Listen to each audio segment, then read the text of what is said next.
ہم نے نبی صلی اللہ علیہ وسلم کو بھی جو ہے ہم نے اپنی پرائیویٹ لمیٹڈ جو ہے پراپرٹی سمجھ لیا، دین کو اسلام کو بھی. اور یہ میرے الفاظ نہیں ہیں، بلکہ ہمارا ایک مراٹھا سماج کا بھائی ہے جو ایمان میں داخل ہو گیا پوری اپنی فیملی کے ساتھ میں. آج وہ ایمان والا ہے اور جو ہے ماشاءاللہ یوٹیوب پہ مراٹھی کے اندر اس کی اسپیچز وغیرہ ہے. میرے سے بڑی داڑھی ہے اس کی. تو میں اس کا ایک بیان سن رہا تھا جس کے اندر اس کے شروع کے الفاظ یہی تھے کہ مسلمانوں تم ظالم ہو، مسلمانوں تم ظالم ہو، مسلمانوں تم ظالم ہو. کیوں اس نے ایسا کہا؟ اس نے اس لیے کہا کیونکہ اس نے آگے یہ کہا تم اس لیے ظالم ہو کیونکہ تم نے قرآن کو ہم لوگوں سے دور رکھا اتنے سالوں تک. تم نے اس کو اپنی پرائیویٹ پراپرٹی بنا کے رکھ دیا. تم نے دوسروں تک قرآن کو پہنچنے ہی نہیں دیا. اس کی وجہ سے آج تک ہم نے قرآن کو سمجھا نہیں.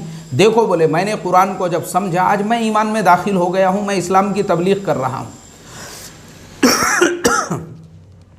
میری پوری فیملی اسلام میں اور ایمان میں داخل ہو چکی ہے. اور صرف یہ اس نوجوان کے الفاظ نہیں ہیں، بلکہ مجھے یاد ہے اچھی طرح سے ہریانہ کے ایک بہت بڑے پنڈت جی، میں سوامی ان کا نام بھول رہا ہوں، جو اکثر پروگراموں وغیرہ کے اندر بھی آیا کرتے تھے. ابھی ان کا جو ہے کورونا کے ٹائم پہ ان کی وفات ہو چکی ہے. اور تقریباً آج سے کورونا سے کچھ دنوں پہلے کی ہی بات ہے، وہ پونا تشریف لائے تھے. تو ان کا ایک جگہ پہ قیام تھا گورنمنٹ گیسٹ ہاؤس کے اندر. ہم لوگ ان سے ملنے کے لیے گئے. لگا تو میں ساتھ میں فوٹو جوڑ دوں گا. جب ہم ان سے ملاقات کے لیے گئے، وہ تو بڑی ہستی ہے، انٹرنیشنل لیول کے جو ہے وہ پنڈت تھے، سوامی جی تھے. تو وہ جو ہماری میٹنگ، وہ پرائیویٹ میٹنگ تھی. ہم صرف 4-5 لوگ تھے اور تقریباً ہم 2 گھنٹے سے زیادہ، یعنی عصر سے لے کے ہم نے مغرب بھی وہیں پڑھے، پھر اس کے بعد بھی بہت دیر تک بیٹھے تھے. یہ ساری گفتگو کے درمیان میں انہوں نے کہا کہ دیکھو آج کے زمانے کے مسلمانوں کی سب سے بڑی غلطی اور سب سے بڑا قصور جو ہے نا، وہ یہ ہے کہ مسلمانوں نے اللہ کا تعارف ہی لوگوں سے یہ نہیں کرایا کہ قرآن کا پہلا لفظ کیا ہے، پہلی آیت کیا ہے، الحمدللہ رب العالمین. تعریفیں کس کے لیے ہے؟ اس رب کے لیے جو عالمین کا رب ہے. تو بولے یہاں پہ رب المسلمین کہاں ہے؟ یہ انہوں نے سوال کیا. بولے قرآن کی پہلی آیت الحمدللہ رب العالمین. آپ بتاؤ بولے رب المسلمین یہاں پہ کہاں ہے؟ جب اللہ رب العالمین ہے، خود اعلان کر رہا ہے، تو تم نے اللہ کو، رب کو اپنی پرائیویٹ پراپرٹی بنا کے کیوں رکھا؟ میرا سوال ہے بولے تمہارے سے. اس کو اوپن کرو نا، پوری دنیا کو بتاؤ کہ دیکھو اللہ جو ہے وہ صرف مسلمانوں کا رب نہیں بلکہ پورے عالمین کا رب ہے، سب کا رب ہے. یہ تمہاری ذمہ داری بنتی ہے، یہ تمہارا کرنے کا کام ہے جس کو تم نے آج تک ادا نہیں کیا. اگر تم اس کو صحیح ڈھنگ سے ادا کرتے تھے نا، تو بولے اس ملک کے اندر اذان ہو رہی ہے. میں بات کو اذان کے بعد کنٹینیو کرتا ہوں. اشہد انک لا تخلف المیعاد. تو محترم دوستو، بات ہماری یہ چل رہی تھی کہ اصل جو اس ملک کے اندر ہماری حیثیت ہے داعی کی، اور باقی تمام انسانیت جو اس ملک میں ہے نا، وہ مدعو ہے، ہمارے لیے مدعو. تو کیا ہم نے داعی کا کردار ادا کیا؟ مجھے بتاؤ نا آپ. ہم تو یار دشمن سمجھنے میں لگے ہوئے ہیں. مجھے آپ بتاؤ، میں نے آج سے 1 سال 2 سال پہلے جو ہے 26 جنوری کے پروگرام میں چھترپتی شیواجی مہاراج کی جو جینتی نکلتی ہے، اس میں حسن سلوک کا پیغام دیا. حسن سلوک کا کہ بھئی جب چھترپتی شیواجی مہاراج کی جینتی نکلتی ہے تو مسلمانوں نے راستے سے گزرنے والوں کو پانی پلانا چاہیے، اور ہمارے برادران وطن کا مراٹھا سماج کے جو لوگ گزر رہے ہیں ان کا ویلکم اور استقبال کرنا چاہیے. تو میرے اوپر کفر کے فتوے لگ گئے. کفر کے فتوے، اللہ حفاظت فرمائے. ایسے ایسے نمونے بیٹھے ہوئے ہیں ہمارے یہاں، کیونکہ ان کی ٹپریاں نفرتوں پہ چل رہی ہے. ان کو معلوم ہے، ورغلاؤ قوم کو اور بھڑکاؤ.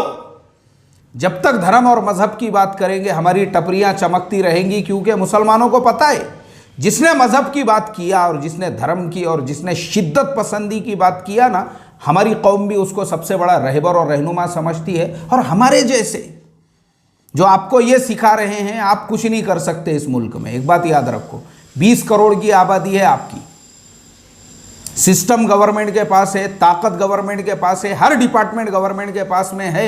پھر بھی تم کو اس ملک میں جو آزادی ملی ہوئی آزادی ہے نا، جو تم کو آرٹیکل نمبر 15 نے آزادی دی، آرٹیکل نمبر 25 نے تم کو اپنے مذہب کی تبلیغ کی آزادی کی دی، اس کا فائدہ اٹھاؤ، فائدہ اٹھاؤ، فائدہ اٹھاؤ، لوگوں کے ساتھ حسن سلوک کرو، پیار کا معاملہ کرو، محبت کا معاملہ کرو، غیر کوئی نہیں ہے، سب اپنے ہیں، یہ غیر نکالو دل میں سے تو سارے مسئلے حل۔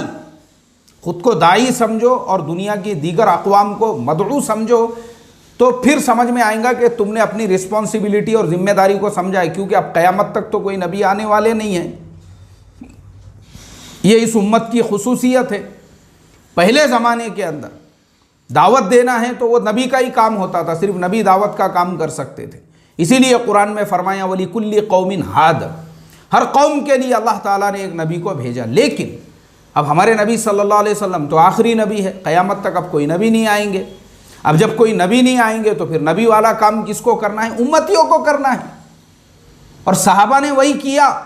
ہمارے لیے نمونہ صحابہ کی زندگی ہے۔ مجھے آپ بتاؤ، جو ہم ہمارے آج اس زمانے میں مسلمانوں کا ایک پرابلم یہ بھی ہے کہ ہمارے اندر صبر و تحمل اور برداشت بالکل نہیں ہے۔ سب سے بڑا پرابلم ہے یہ، صرف بیان ہے، بیان۔ ہمارے یہاں پہ بیانات کے اندر ہے کہ اللہ کے نبی کو پتھروں سے مارا گیا، راستوں میں کانٹے بچھائے گئے، سر کے سے لے کے پیر کے ناخن تک جو ہے خون میں لہو لہان ہو گئے، یہ بیانات ہے۔ حرم میں نماز پڑھ رہے ہیں، اوجھڑی آپ کے پیٹھ پہ لا کے رکھ دی گئی، یہ صرف بیانات ہے۔ اور ہم اتنے بے برداشت ہیں، بے برداشت، اللہ معاف کرے، اتنا یعنی اتنا بھی ہمارے اندر برداشت نہیں ہے کہ ہم کسی کی تعریف سن سکیں اور ہم یہ سن سکے کہ ہمارے برادران وطن کے ساتھ حسن سلوک کیا جائے۔ مجھے یاد ہے میں نے جو 50 لوگوں کے ناشتے کا ہم نے سسٹم شروع کیے تھے، اپنے ہی کچھ لوگوں نے مجھے بولے کیا ضرورت ہے ان کو کھلانے کی، کیا ضرورت ہے، اپنے گھر لوگوں کو دیکھو نا، کتنے لوگوں کے اپنے کیسے حالات ہیں۔ یہ اپنے اور غیر اسی نے ستیاناش کر کے رکھا ہوا ہے ہمارا۔ اللہ رحم کرے، اللہ رحم کرے۔ یہ پرابلم ہے ہمارا، برداشت نہیں، حسن سلوک کرنے کو ہم، ارے بھائی جو کرنے کے کام ہے نا، جو سوال پوچھا تھا، یہ جن صاحب نے جو سوال پوچھا تھا شیخ صاحب نے، now what should Indian Muslim do, تو ہمارا کام یہی ہے، حسن سلوک، پیار محبت، اخلاق اور کردار۔ غیر مت سمجھو، سب کو اپنا سمجھو اور اپنے آپ کو داعی اور دیگر اقوام کو مدعو، سارے مسئلے حل، ختم، سارے مسئلے دیکھو آپ، سارے مسئلے حل۔ ہمارے اندر اتنا بھی شعور نہیں ہے کہ کچھ سر پھروں نے اسلام کے بارے میں کچھ بیان دے دیے، قرآن کے بارے میں، ہم اتنے، ہمارے سارے گروپوں میں وہی میسج چل رہے ہیں۔ لوگ مجھے جو ہے کرٹیسائز کر رہے ہیں، ارے وہ اس پہ کیوں نہیں بولتے؟ اس لیے نہیں بولتے کیونکہ مجھے اللہ نے حکمت، فراست، بصیرت الحمدللہ عطا کی ہوئی ہے۔ میں خود بولتا ہوں یہ بات، دی ہوئی ہے اللہ نے مجھے، اس لیے مجھے پتہ ہے کس ٹاپک پہ بولنا ہے اور کس پہ نہیں بولنا ہے۔ وہ ویسے ٹاپکس کے اوپر بولنا کہ اس نے اسلام کے بارے میں خلاف ایسا بولا اور اس نے ویسا بولا اور اس نے ویسا، پھکٹ میں ان کا ایڈورٹائزمنٹ کرنا ہے، ان کی بات لوگوں تک پہنچانا ہے، یہ آپ میں شعور نہیں ہے۔ اس لیے آپ ہر گروپ میں وہ شیئر کر رہے ہو اور ان کو بڑھاوا دے رہے ہو، کیونکہ یہ تو ہم نے ہمارے نبی صلی اللہ علیہ وسلم سے سیکھا ہے۔ کتابوں میں ملتا ہے کہ اگر باطل کو ختم کرنا ہے اس کا تذکرہ ختم کرو۔ رے بھائی کیا ضرورت ہے ان کو بڑھاوا دینے کی؟ فلانے نے ایسا بولا اور اس نے ویسا بولا، وہ وہیں ختم کرو اس کو، وہ وہیں مر گیا سمجھنے کا۔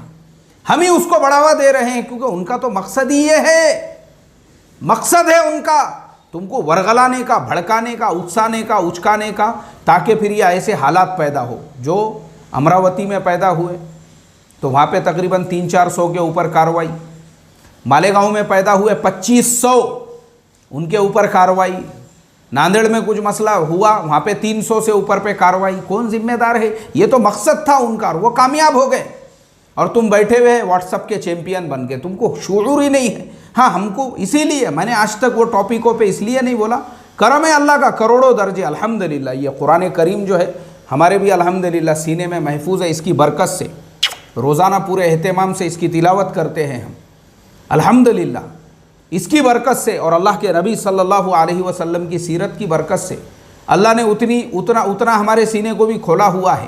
کیا بولنا چاہیے، اس لیے ہم نہیں بولتے۔ ارے باطل کو دیکھو نا آپ، ان کے کوئی گروپ ہے کیا، ان کے کوئی چینل ہے کیا، ان کا کوئی بیان دے، کوئی بیان نہیں کرے گا، وہ ڈور ٹو ڈور والا کام کرتے ہیں اور اصل کام ہمارا بھی کرنے کا ڈور ٹو ڈور والا ہی ہے۔ یہ واٹس ایپ، یہ اس کے اوپر بھڑکنا اور اس کے اوپر جو ہے ایک دم سے جو ہے یہ ہو جانا اور پھر جو ہے اس نے ایسا بولا اس نے ویسا بولا، یہی تو مقصد ہے ان کا۔ اس لیے یہ سب چیزوں کو اوائڈ کرو، اور جو ڈور ٹو ڈور والا کام ہے، اپنے آپ کو داعی، دوسری اقوام کو مدعو، حکمت، پیار، محبت، سب کو اپنا سمجھو، اپنا سارے مسئلے حل، کوئی غیر نہیں ہے، سب اپنے ہیں، چاہے وہ ہندو ہو، چاہے وہ سکھ ہو، چاہے عیسائی ہو، چاہے دلت ہو، کوئی بھی سماج کا ہو، چاہے وہ آدیواسی ہو، کوئی بھی ہو، وہ سب ہمارے اپنے ہیں۔ اللہ سب کا ہے، نبی سب کے ہے، قرآن سب کا ہے، سب کے لیے، یہ کوئی ہمارا پرائیویٹ لمیٹڈ جو ہے وہ نہیں ہے کچھ۔ تو سب کو اپنا سمجھیں گے نا، انشاءاللہ نفرتوں کے یہ سب ختم ہوگا۔ جو شیخ صاحب نے پوچھا ہے نا، ہم نے یہی کرنا چاہیے، یہی حکمت والا راستہ ہے بس۔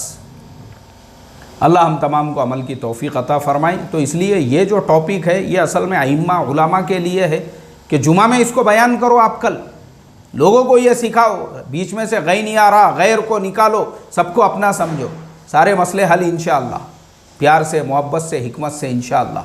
یہ کام ہم نے آزادی کے بعد سے شروع کر دینا چاہیے تھا، اگر ابھی تک کرتے تو پتہ نہیں ملک کا حال کتنا اچھا ہوتا تھا، لیکن آج یہ جو نوبت یہاں تک پہنچی ہے وہ صرف اسی لیے۔ چلو دیر آئے درست آئے، لیکن کرو کم سے کم، اللہ عمل کی توفیق عطا فرمائے۔ السلام علیکم ورحمۃ اللہ وبرکاتہ۔